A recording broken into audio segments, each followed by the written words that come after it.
पुष्पाञ्जलिर्मया दत्त्वा गृहाण परमेश्वरः। प्रार्थनापूर्वक मंत्र पुष्पाञ्जलिं समर्पयामि।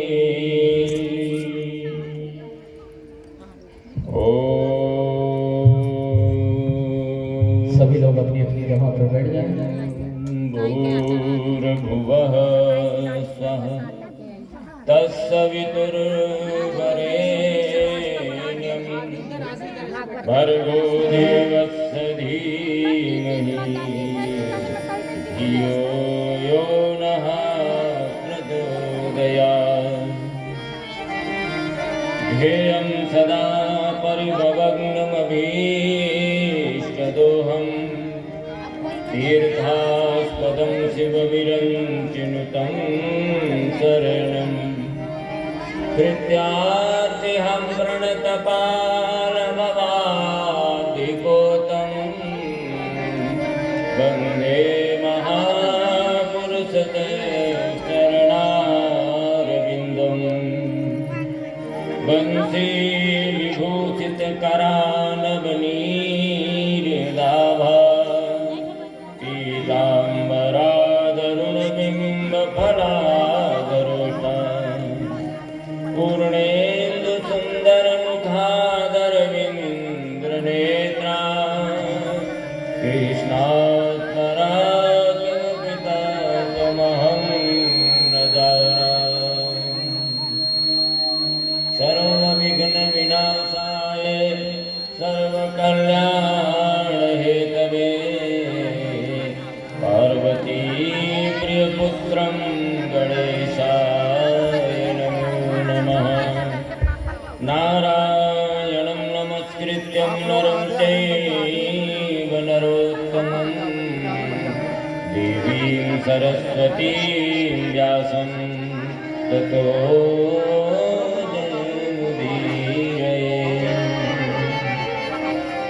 योगीन्द्राय नमस्तुभ्यं सुखाय ब्रह्मस्वरूपिणे संसारसर्पदंशं यो विष्णुरातं मोचक। नमः प्रणवार्थाय शुद्धज्ञानैकमूर्तये निर्मलाय प्रशान्ताय दक्षिणामूर्तये नमः। मातरं भगवतीं देवीं श्रीरामं च जगद्गुरुं पादपद्मे तयोः स्थित्वा प्रणमामि मुहुर्मुहुः। आयातु वरदे देवी त्रयक्षरे ब्रह्मवादिनी गायत्री छन्दसां माता ब्रह्मयोनिर्नमोऽस्तुते। अञ्जनीगर्भसम्भूतं कपीन्द्रसचिवोत्तमं रामामितप्रियभक्तं वातजातं नमाम्यहम्। जय जय श्रीराधा रमण जय जय नवन किशोर जय गोपी चित्तचोर प्रभु जय जय माखन चोर जय जय माखन चोर। मनवाणी अंतःकरण को पवित्र करने के लिए आइए 2 मिनट श्रद्धा भरे स्वर में तालियों की सेवा देते हुए भगवान नाम का संकीर्तन करेंगे। राधे राधे गोविंद गोविंद राधे राधे राधे गोविंद गोविंद राधे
भागवत महापुराण की, गंगा गौ गायत्री माता की, अपने अपने माता पिता गुरुदेव की, चित्रकूट धाम की, वामदेव महाराज की, जय जय श्री राधे श्याम।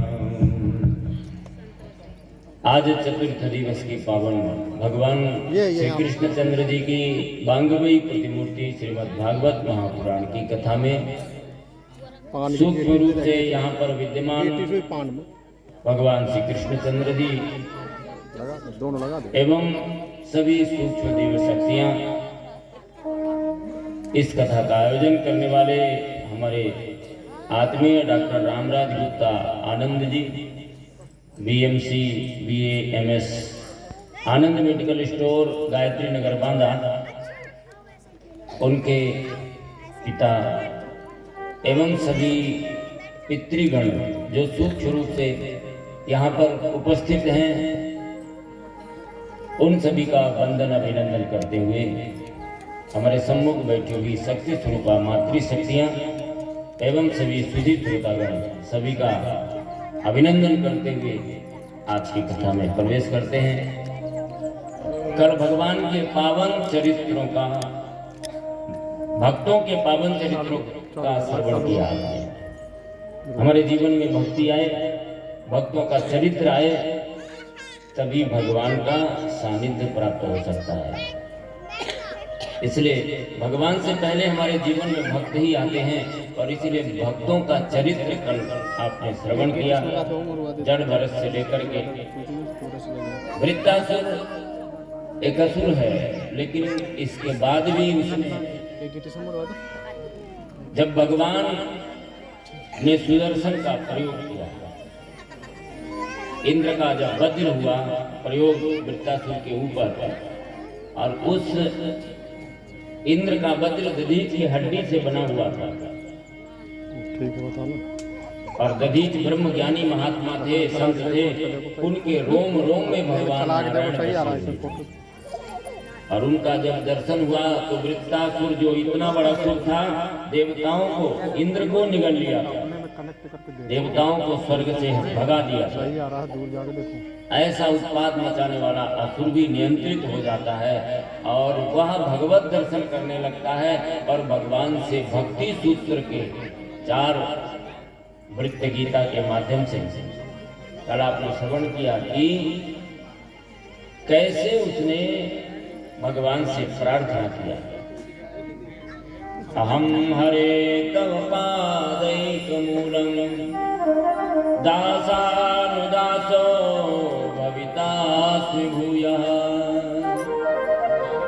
वृत्तासुर ने भगवान से कहा कि मैं आपके दासों का दास बन जाऊंगा, आपका मैं दास बन पाऊं ये संभव नहीं है। व्यक्ति सीधे भगवान को प्राप्त कर ले ये तो बहुत ही कठिन होता है, सुखदेव जैसे संतों के लिए संभव है। लेकिन सांसारिक व्यक्ति भी यदि भगवान के चरणों में, भक्तों के चरणों में बैठ जाए तो भगवान को प्राप्त करना आसान हो जाता है। और इसीलिए भक्तों का दास बनने की कामना किया था, और कोई संसार की कामना नहीं। न योग सिद्धिर पुनर्भवं वा वांछते तद्राजः प्रपन्नः तत्पादरजो प्रपन्नः। भगवान से यही प्रार्थना किया कि आपके चरणों के प्रति ऐसा अनुराग बना रहे कि हमारा मन ऐसे विरह में रहे आपके बिना, जैसे अजात पक्षायु मातरम खगा स्तन्नम यथावश्यतरा क्षुधार्ता प्रियम प्रियेव विसुतं विषण्णा मनोरविंदाक्षदिदीक्षवे त्वाम्। ऐसा मेरा अनुराग रहे जैसे एक पक्षी का अभी जो बच्चा हुआ है उसके पंख न जमे हों तो संसार में उसका अपने माँ के अलावा कोई नहीं होता, उसका संसार उसकी माँ होती है। ऐसे भक्ति आप हमारे मन में देना। तुम्हें छाड़ी गति दूसर नाही, राम बसहु तिनके मन माही। सब कुछ छोड़ के जो केवल भगवान के चरणों में आश्रित रहता है वही सबसे बड़ी भक्ति है। ऐसी भक्ति मांगी थी वृत्तासुर ने और प्रार्थना किया था कि जिस प्रकार से तुरंत की ब्याई हुई गाय अपने बछड़े को एक क्षण भी नहीं छोड़ती थी। और तीसरी उपमा दिया था कि जैसे किसी नवविवाहिता का पति तुरंत परदेश चला गया हो, विवाह के तुरंत बाद परदेश चला गया हो, तो जिस बेसब्री से वह अपने पति के आने की प्रतीक्षा करती है, ऐसा विरह आप हमारे मन में देना अपने से मिलने के लिए। ये भक्ति का स्वरूप बताया है। ये भक्तों का चरित्र कहते हुए सुखदेव जी ने अंतिम भक्तों की परिभाषा बताई थी। भक्तों को भगवान के अलावा संसार में कुछ प्रिय नहीं होता, वही भगवान का सच्चा भक्त होता है। और ऐसे भक्तों का जब आप चरित्र सुनेंगे तो आपके जीवन में भक्ति अवश्य आएगी और भगवान अवश्य आएंगे। परीक्षित जी ने प्रश्न किया कि गुरुदेव,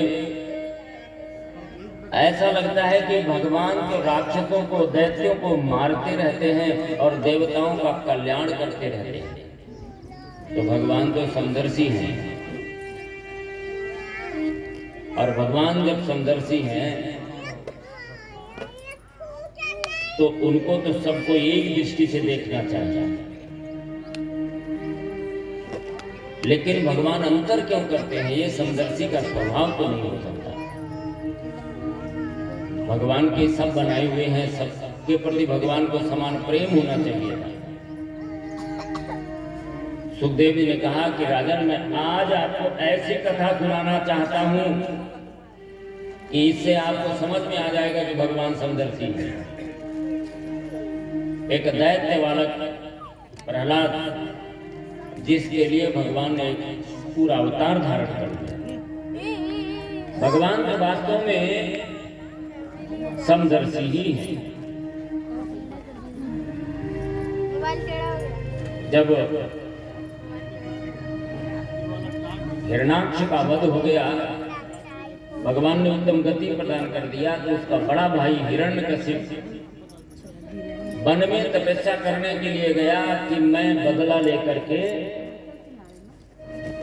भगवान से युद्ध करूंगा, नारायण से युद्ध करूंगा जो मेरे भाई को मारने वाला है।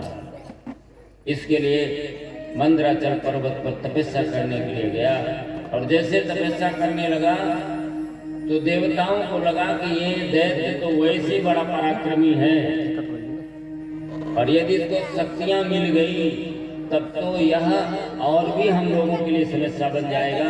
देव गुरु बृहस्पति जी को भेजा और कहा विघ्न उत्पन्न करो। और देव गुरु बृहस्पति जी गए, तोता बन करके पेड़ में बैठ गए जहां वो ब्रह्म देवता की उपासना कर रहा था। ब्रह्मा जी की ही सतयुग में लोग उपासना करते थे, क्योंकि ब्रह्मा जी बहुत जल्दी प्रसन्न हो जाते हैं। इसलिए दैत्य तो जल्दी ही लाभ लेना चाहते हैं, उस बहुत ज्यादा संघर्ष नहीं करना चाहते। और जैसे ओम ब्रह्मदेवाय नमः, ओम ब्रह्मदेवाय नमः ब्रह्मा जी की आराधना करने लगा तो तोता बन करके देवगुरु बृहस्पति जी ओम नारायणाय नमः, ओम नारायणाय नमः भगवान नारायण मंत्र का जप करने लगे। तो असुर राज को नारायण से ही तो चिढ़ थी और वो छोड़ करके घर में चला आया। रात्रि का वक्त है, हमारी सनातन परंपराएं रही, माताएं पतियों को सेवा करती थी और वो सेवा करते हुए उन्होंने पूछा कयाधु, जो उनकी धर्म पत्नी है, नाग कन्या है और नाग स्वतः भगवान के भक्त होते हैं और जबरदस्ती हिरण्यकशिप ने विवाह कर लिया था कयाधु के साथ। तो हमारी भारतीय संस्कृति की नारी की यही तो महानता होती है, जैसा भी पति मिल जाए उसके अनुकूल अपने जीवन को जीना। उसी को देवता मानना, उसी के अनुकूल चलना। और दैत्यपति मिलने के बाद भी जो भगवान नारायण का विरोधी है और कयाधु भगवान नारायण की परम भागवत है, क्योंकि नागकन्या है। दोनों का विपरीत स्वभाव है, लेकिन फिर भी तालमेल है। और रात्रि में उन्होंने पूछा कि आप तो तपस्या करने के लिए गए थे, आप लौट क्यों आए? तो असुर राज ने कहा, कयाधु मैं तपस्या करने गया, लेकिन वहां पर नारायणाय नमः एक तोता बोलने लगा, तो हमारा विक्षेप हुआ और हमने छोड़ दिया था। कयाधु का मन प्रसन्न हो गया कि आज कितने सौभाग्य की बात है कि हमारे पतिदेव के मुंह से भगवान नारायण का नाम निकला। बड़ी प्रसन्न हो गई। अब वो अपने बुद्धि कौशल से बार बार थोड़ी देर सेवा करने के बाद पूछती कि वो तोता क्या कह रहा था, मैंने सुना नहीं। तो फिर से उसने कहा नारायणाय नमः, नारायणाय नमः। और पूरी रात में चर्चा करते हुए कितने बार प्रश्न किया कि पति देवता के मुंह से 108 बार भगवान का नाम निकल आया। ये धर्म पत्नी की कुशलता होती, इसलिए पत्नी को धर्म पत्नी कहा गया, भारतीय नारी को ही धर्म पत्नी कहा गया। क्योंकि भारतीय नारी में एक कौशल है कि अपने पति को सन्मार्ग पर चला सकती है। कितने बिगड़े हुए और पतित पतियों को सुधार देने की कुशलता हमारी भारतीय नारियों में रही है। बड़े बड़े संत जो हुए हैं वो सब उन नारियों की देन है। गोस्वामी तुलसीदास जी को यदि रत्नावली ने वो फटकार नहीं लगाई होती, अस्थि चर्म मम देह में तामे ऐसी प्रीत, जो होती रघुनाथ में तो न होती भवभीर। और इसी वाणी ने गोस्वामी जी का हृदय बदल दिया था। कामी गोस्वामी, कामी से गोस्वामी हो गए। और आज सारी दुनिया में महानतम स्थिति में पहुंचाने वाली रत्नावली ही है। ये हमारे भारतीय नारी की विशेषता है। और जब उसी काल में गर्भ में प्रहलाद जी आए और भगवान ने भी ये सोचा है कि सबसे बड़ा नास्तिक है इस सृष्टि का हिरण्यकशिप।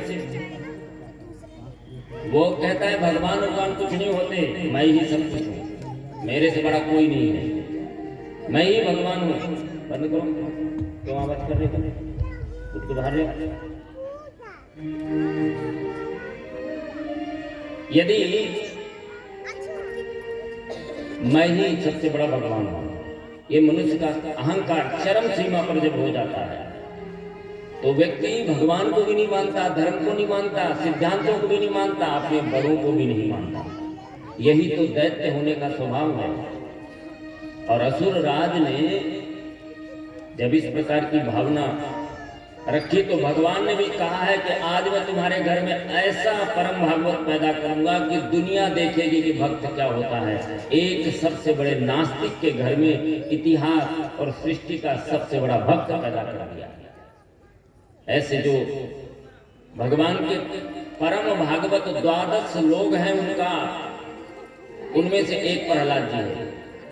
स्वयंभू नारदो शंभु कुमारो कपिलो मनु जनको प्रहलादो भीष्मो बलिर्वयासिकीर्वयम्।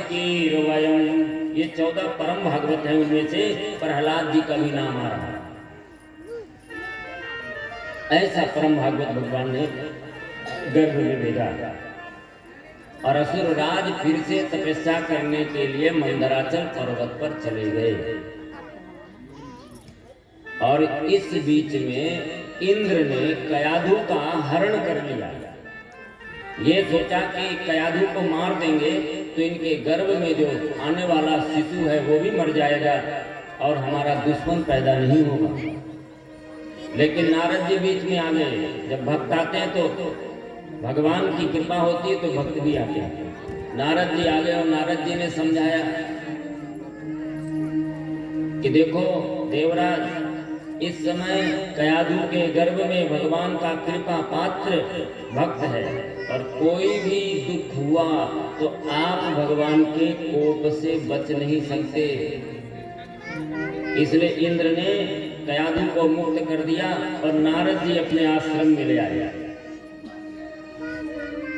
और आश्रम में ऐसी सुंदर सुंदर शिक्षाएं देना शुरू कर दिया। माँ के गर्भ में जब शिशु होता है उस समय माँ को जो चिंतन मिलता है, जो आहार मिलता है, उससे शरीर बनता है।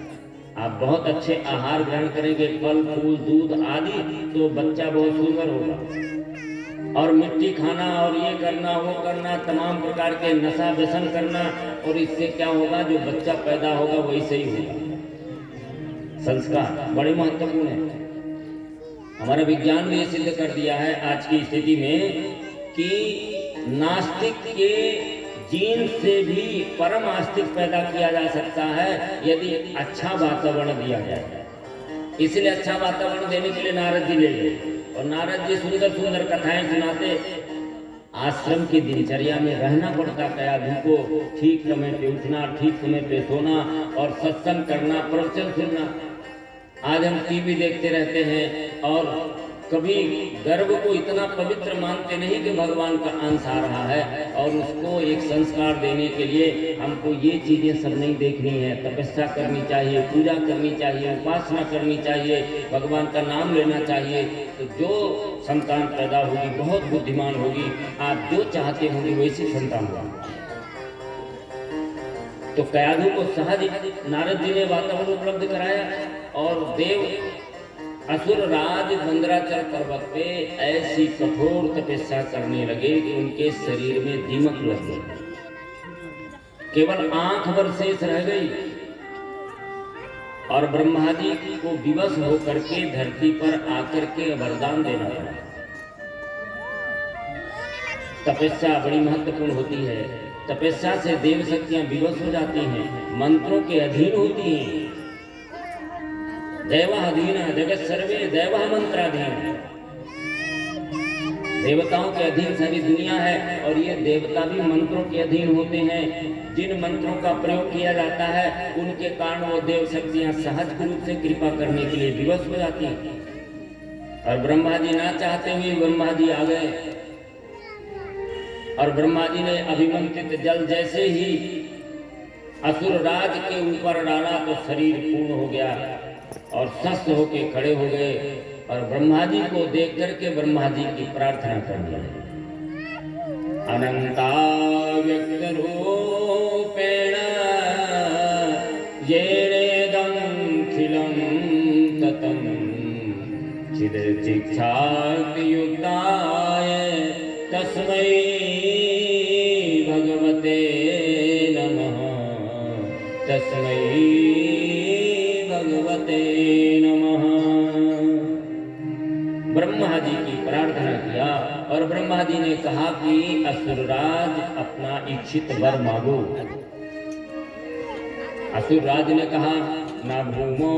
पहले तो उन्होंने कहा कि ब्रह्मा जी आप मुझको ऐसा वरदान दीजिए कि मैं अमर हो जाऊं। तो ब्रह्मा जी ने कहा असुरराज इस सृष्टि में अमर तो मैं भी नहीं हूँ, मुझे भी एक निश्चित समय के बाद मरना पड़ता है, इसलिए अमरता का वरदान देना हमारे अधिकार में नहीं है। ये तो माता जगदम्बा या भगवान नारायण की शरण में जाओ या भगवान भोलेनाथ दे सकते हैं। यही तीन देवता अमरता का वरदान देते हैं। और अमरता का वरदान इस कलयुग में भी आल्हा को मिला है। 7 पहले थे अश्वत्थामा बलिर्व्यासो हनुमानश्च विभीषणः कृपा परशुरामश्च सप्तैता चिरजीविनः। ये 7 चिरजीवी तो पहले से थे और 8वां आल्हा को मैया शारदा ने इस कलयुग में भी ये वरदान दे दिया कि आज भी आल्हा अमर है, मैहर में आकर के पूजा करता है सबसे पहले। तो अमरता का वरदान मैं नहीं दे सकता, दूसरा कोई वरदान मांगो। तो असुर राज ने कहा न भूमो नाम्बरे मृत्युर्ना नरेना मृगैरपि।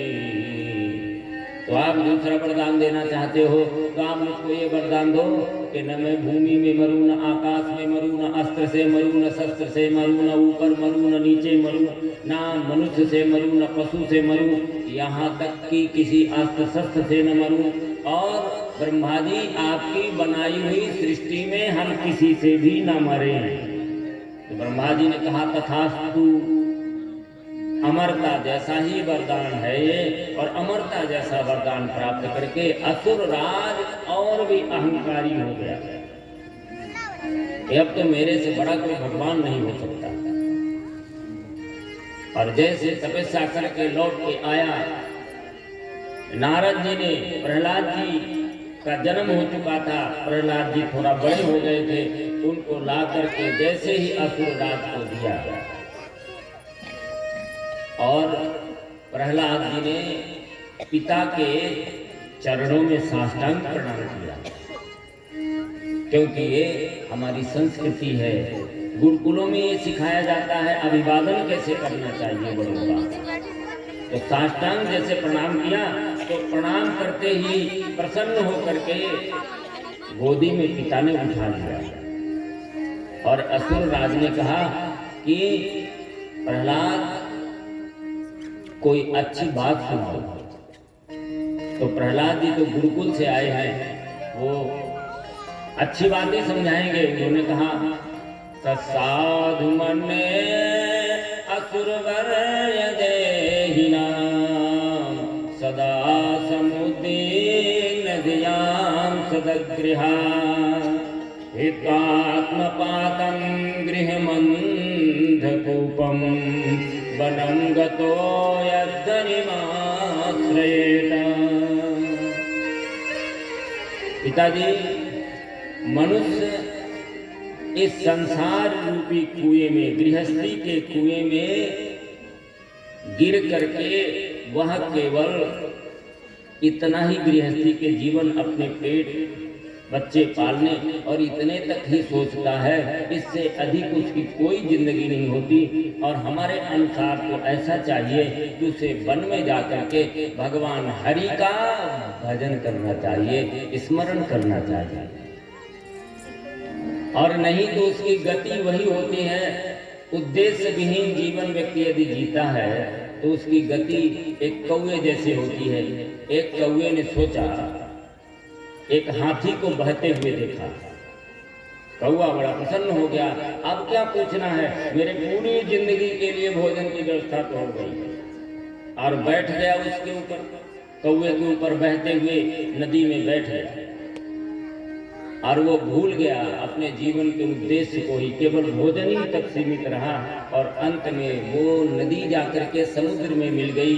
और समुद्र में मिलने के बाद अथाह जल राशि में वह हाथी का शव पहुंच गया और कौवा भी पहुंच गया।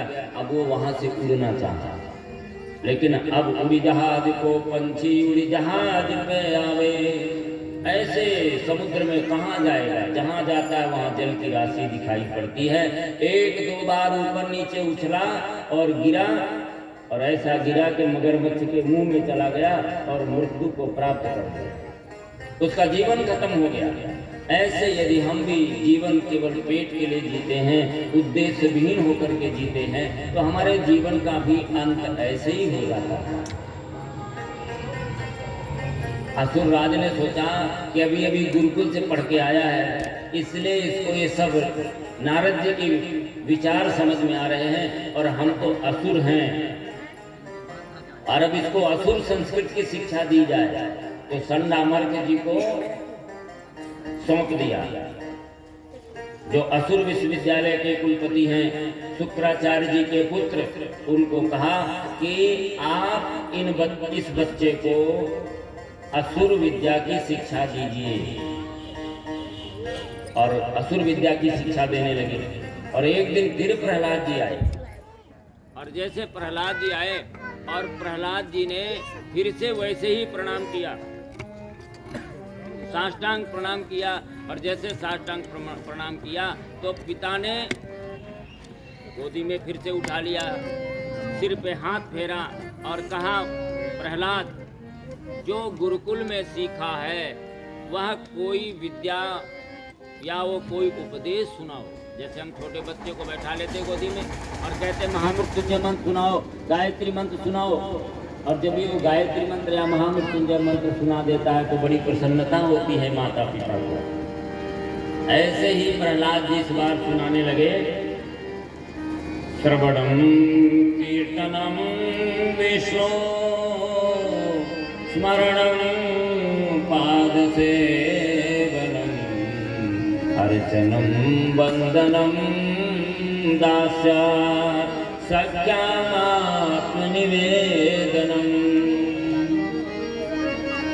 पिताजी, मनुष्य को भगवान की 9 प्रकार की भक्तियां हैं, ये 9 प्रकार की भक्ति करना चाहिए। भगवान की कथा सुनना चाहिए। प्रथम भगति संतन कर संगा, दूसर रतिमम कथा प्रसंगा। भगवान की भक्ति को सुनना चाहिए और भगवान का कीर्तन करना चाहिए, भगवान का स्मरण करना चाहिए। उनकी मूर्ति की श्रद्धा के साथ पूजा रोज करनी चाहिए घर में, और इसके साथ अर्चन वंदन और दास्य भाव या अपने आप को भगवान के लिए समर्पित करने का भाव, आत्मनिवेदन करना चाहिए। इस प्रकार से 9 प्रकार की भक्तियां कही हैं और इन 9 प्रकार की भक्तियों से भगवान की पूजा करनी चाहिए। कोई एक भी हो जाए तो भी कल्याण हो जाएगा। इस बार तो पिताजी नाराज हो गए सुरनाथ और उठा करके गोदी से पटक दिया धरती पर और कहा, रे मूर्ख बालक, जिस तुम भगवान की बात कर रहे हो वो भगवान तो हमको दिखाई नहीं पड़ता। प्रहलाद जी ने कहा कि पिताजी, आप तो मानते ही नहीं हो भगवान को। जब मानते ही नहीं हो तो भगवान की कृपा नहीं मिलेगी और भगवान का दर्शन कैसे होगा। राम कृपा बिनु सुनु खगराई, राम कृपा बिनु सुने खगराई, जान न जाए राम प्रभुताई। जाने न जाए राम प्रभुताई। राम कृपा बिनु सुने खगराई, राम कृपा बिनु सुने खगराई, जाने न जाए राम प्रभुताई, जाने न जाए राम प्रभुताई।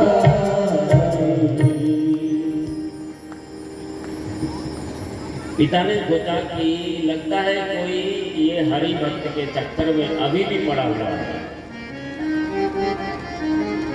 इस बार गुरुपुत्रों को बुलाया और कहा कि ऐसी विद्या सिखाओ कि अब ये दोबारा कभी भगवान का नाम न ले, और यदि कहीं इसने दोबारा भगवान का नाम लिया तो तुम्हें मृत्यु दंड मिलेगा।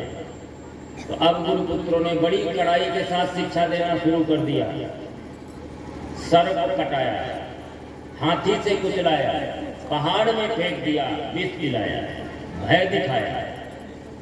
और इसके बाद भी जब प्रहलाद जी नहीं डरे तो होलिका को बुला करके अग्नि लगा दिया, और होलिका ब्रह्मा जी का वरदान प्राप्त की थी। तो होलिका तो नष्ट हो गई, जल गई, लेकिन प्रहलाद जी बच गए। और प्रहलाद जी को निष्ठा है भगवान के ऊपर। कितनी भी बड़ी समस्याएं आई पर वो भगवान के पथ से विचलित नहीं हुए। हमारे जीवन में तो थोड़ी सी समस्या आ जाती है तो हम भगवान की मूर्तियों को पीपल के पेड़ के नीचे धर जाते हैं,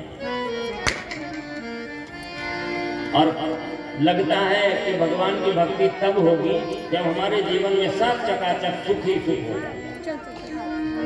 लेकिन भक्ति तो ऐसे नहीं होगी। भक्ति तो जब होना होगा तो विपन्न परिस्थिति में भी हो सकती है। प्रहलाद से बड़ी विपन्न परिस्थिति किसी के जीवन में नहीं आ सकती। और इसके बाद भी प्रहलाद जी की आस्था में कोई अंतर नहीं आया। और इस बार तो प्रहलाद जी ने सोचा कि अच्छी बात तो सभी को बतानी चाहिए, और अपने साथ जितने बच्चे गुरुकुल में थे उन सभी बच्चों को भी वो सिखाना शुरू कर दिया। और कहा कि देखो तुम लोग असुर हो और दूसरों को दुख देते हो। जो दूसरे को दुख देता है वही तो असुर है। कोई ऐसा थोड़ी है कि उसके सींग और पूंछ हो तभी वो असुर होगा। सींग इसलिए बना दी जाती है कि सींग खतरनाक होती है ना। चेहरा इतना भयानक इसलिए बना दिया जाता है कि जो दुष्टता करता है उसका चेहरा भयानक होता ही है। अच्छे अर्थों में तो यही है, जो दूसरे को दुख देता है वही दैत्य है, वही असुर है। और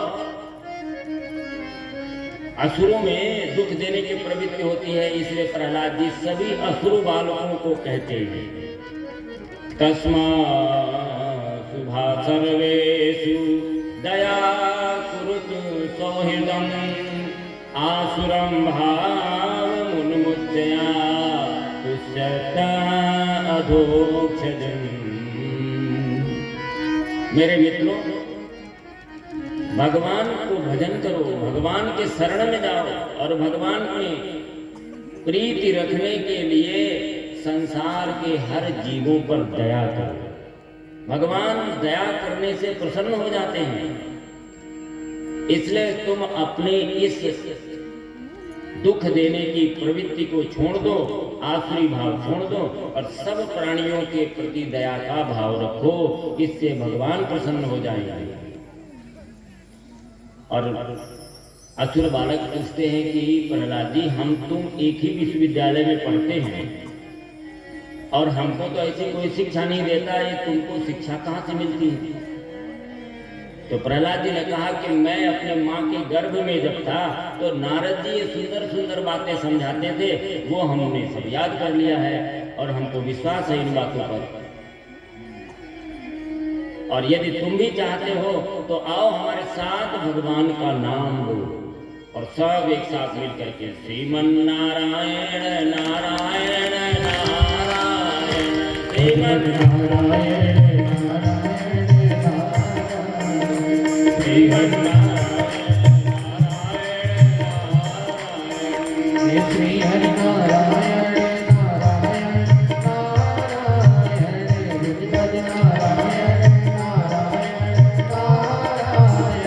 श्री हरि नारायण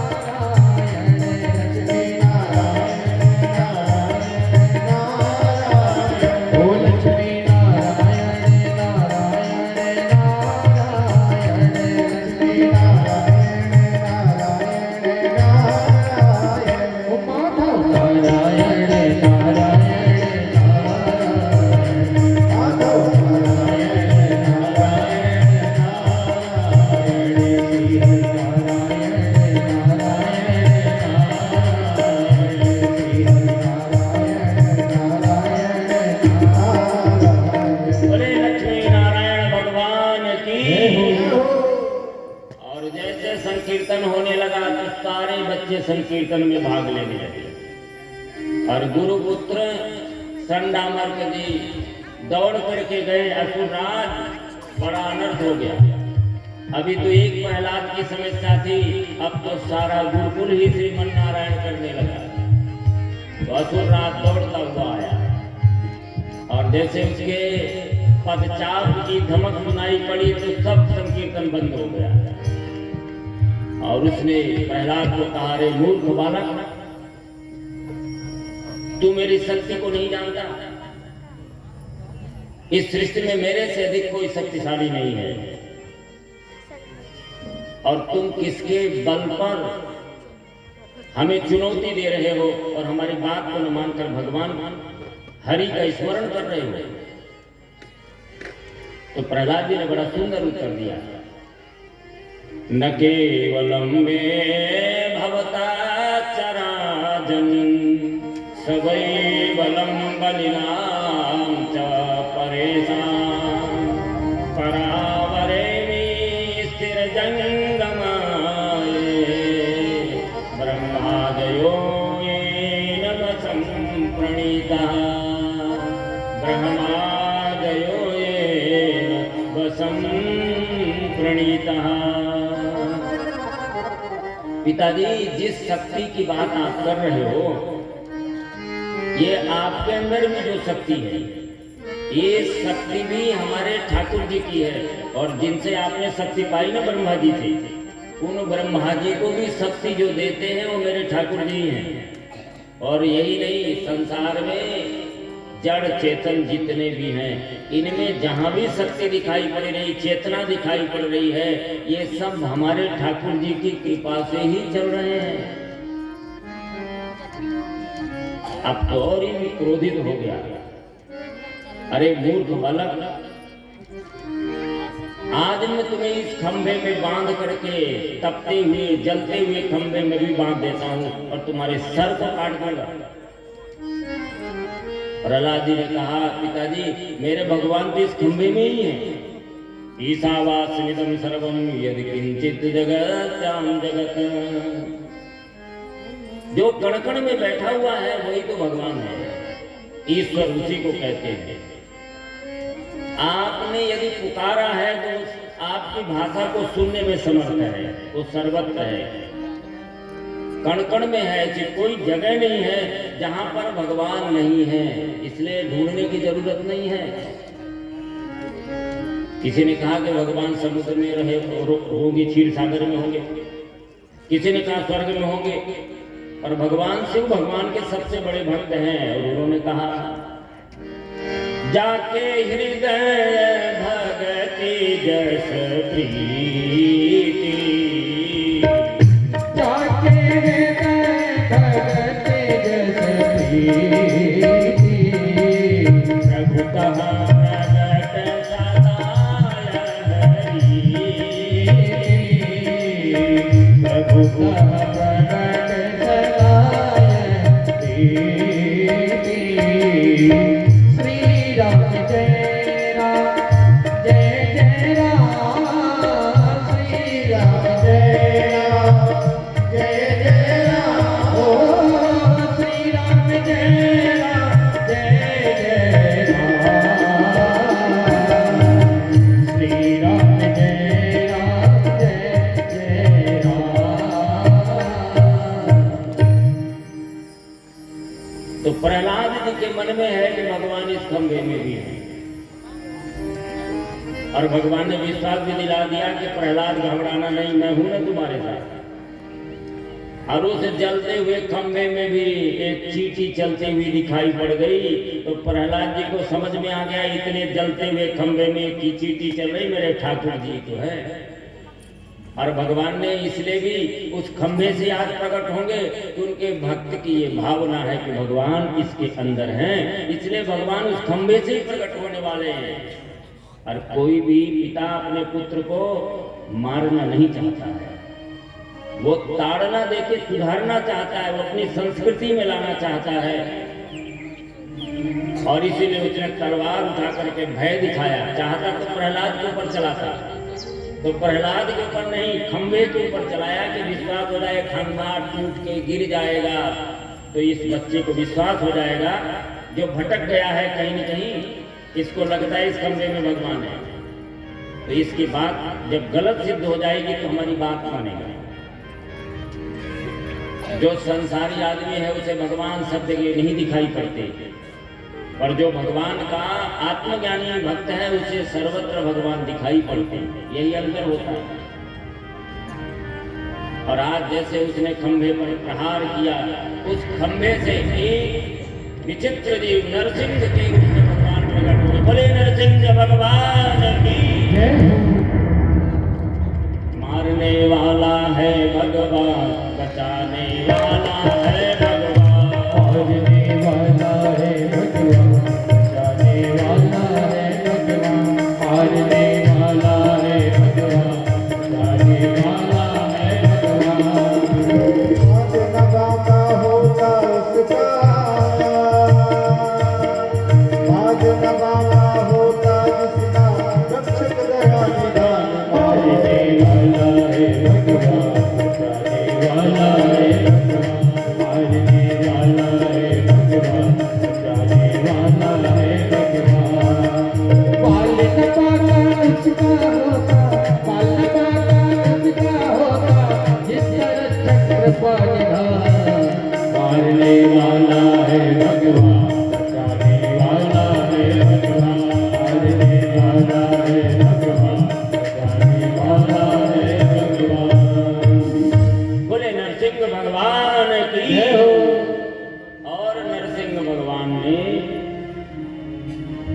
तुरंत ही ये प्रयत्न किया कि कहीं ये भयभीत होकर के ये प्रहलाद जी के ऊपर अपने तलवार का प्रयोग न करते। आइए पंकज जी, जैसे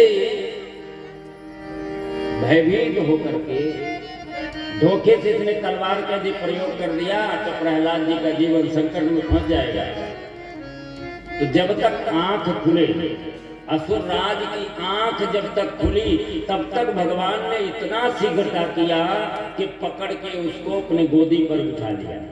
जब आंख खुली तो उसने देखा नायम मृगो नापि नरो विचित्र महो किमे तन्मृगेन्द्र रूपम। अरे वो एक कैसा विचित्र जीव है, आज तक तो मैंने ऐसा देखा ही नहीं। न ये तो सिंह है और न ये मनुष्य है। और जब तक चेतना आई असुरराज के तो भगवान ने कहा असुरराज अब तुम्हारे हृदय को मैं चीरता हूं। असुरराज ने कहा नहीं नहीं, मुझे कोई नहीं मार सकता, मैं अस्त्र से नहीं मरूंगा, मैं शस्त्र से नहीं मरूंगा।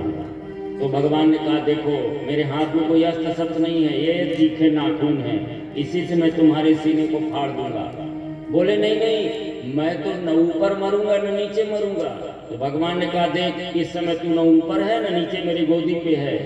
फिर भी कहा नहीं मैं भीतर नहीं मरूंगा, मैं बाहर नहीं मरूंगा। तो भगवान तो उसके द्वार पे लेकर के बैठ गए थे। भगवान ने कहा इस समय न तुम भीतर हो न बाहर हो, तुम द्वार पर बैठे हो।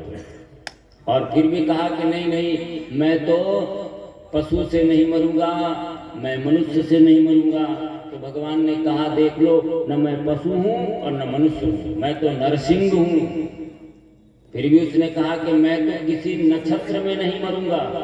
तो भगवान ने कहा आज मैं एक नया नक्षत्र बनाऊंगा, जिस नक्षत्र में तू मरेगा आज से इस नक्षत्र का नाम अभिजीत नक्षत्र होगा। फिर भी कहा नहीं, मैंने ये भी वरदान मांगा कि मैं किसी महीने में नहीं मरूंगा। तो भगवान ने कहा आज तू मरेगा तो एक नया महीना बनेगा आज से, और इस महीने का नाम होगा पुरुषोत्तम मास, 13वां महीना बनेगा। फिर भी कहा कि नहीं, मैं तो ब्रह्मा की सृष्टि में किसी से नहीं मरूंगा। तो भगवान ने कहा कि देख मैं ब्रह्मा की सृष्टि में नहीं हूँ, ब्रह्मा मेरी सृष्टि में है, मैं ब्रह्मा को बनाता हूँ।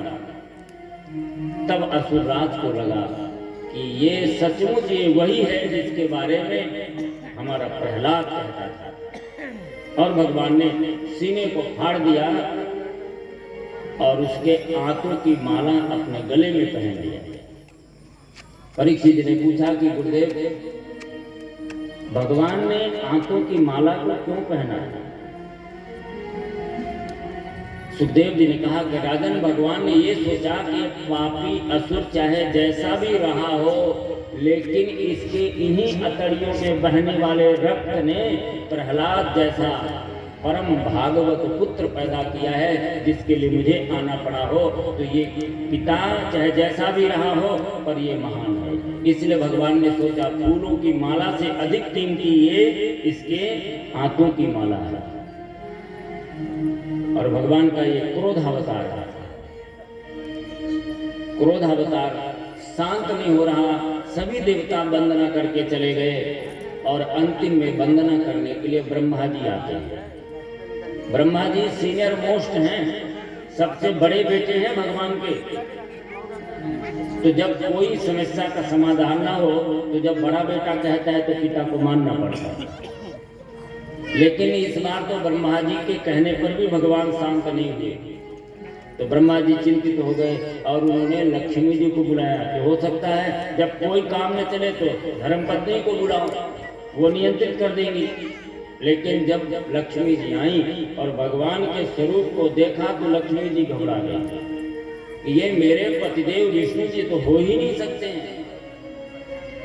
तो ब्रह्मा जी चिंतित हो गए कि अब मुझे भगवान के क्रोध को कैसे शांत करूं? यदि क्रोध शांत नहीं होता तो सृष्टि नष्ट हो जाएगी। तो ब्रह्मा जी ने सोचा कि जिसके लिए भगवान ने अवतार धारण किया है प्रहलाद को ही क्यों न भेजें। और प्रहलाद जी को आगे भगवान के भेज दिया। जैसे प्रहलाद जी को भगवान ने देखा, प्रहलाद जी को अपनी गोदी में उठा लिया भगवान ने, असुर राज के शव को फेंक दिया और प्रहलाद जी को गोदी में उठा लिया और भगवान प्रहलाद जी के ऊपर हाथ फेरने लगे और अपनी जिह्वा को निकाल करके प्रहलाद जी को चाटने लगे, जैसे पशु अपने बच्चे को प्यार करता है। और जैसे भगवान का क्रोध शांत हो गया, वात्सल्य भाव आ गया और भगवान ने कहा कि प्रहलाद, मेरे कारण तुमको इतना कष्ट सहना पड़ा, मुझे आने में विलंब हुआ, मुझे क्षमा करना और जो तुम मांगना चाहते हो वो मांगो। प्रहलाद जी ने बड़ी सुंदर भगवान की स्तुति किया है। कोन्वत्र ते अखिल गुरु भगवन् प्रयासः उत्तारणो यत्समम संभवलोक हेतु मूढ़ेषु वै महादनुग्रहात्मन्धो किं तेन ते प्रियजना सेवकम्। प्रभु, आपके लिए संसारियों को संसार सागर पार करा देना तो एक गाय के खुर के समान, एक छोटी नदी के समान सहज संभव है।